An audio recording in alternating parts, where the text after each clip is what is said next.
बघतो इलेक्शनला की माझ्या जुन्नर मार्केट कमिटीमध्ये माल घेऊन येणाऱ्या शेतमाल घेऊन येणाऱ्या शेतकऱ्याचा विमा उतरवणार म्हणून ॲक्सिडेंट. तर तुम्हाला मी सांगतो, मी 50 लाखाची तरतूद केली होती, पण आता 1 कोटी रुपयाची संचालक मंडळाने 1-2 महिन्यापूर्वीच्या याच्यामध्ये अंदाजपत्रकात तरतूद केलेली आहे. पणन संचालकाशी बोलले, अजांशी बोलले, रावळ साहेबांशी पण बोलले. ही स्पेशल कायद्यामध्ये नाही, पण त्या स्पेशल केसमध्ये ते मी बसवणार आहे ते पण म्हणाले. आणि आत्ता मी हे म्हणजे त्यांचे नोटीस हे करून आता मिटिंगला विषय घेऊन अधिकृत मी त्याचे कोटेशन मागवतोय, इन्शुरन्स कंपनीकडून मागवणार आहे.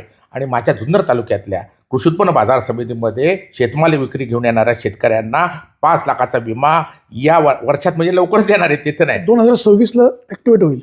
1001% मी देणार म्हणजे देणार. 1 कोटी तरतूद की देणार म्हणजे देणारच, ॲक्टिव्हिटीच करणार. आणि अर्जंट युद्ध पातळीवर आता शेवटी आचारसंहिता तिथं नाही, पण हे मी आता सांगतो, अजून जिल्हा परिषदेची लागली नाही, नगरपालिका झाली, ते बोलता येणार नाही. लोक म्हणतील की आचारसंहिता लागली म्हणून नाही. तो माझा शब्द तिथं करणार म्हणजे करणार.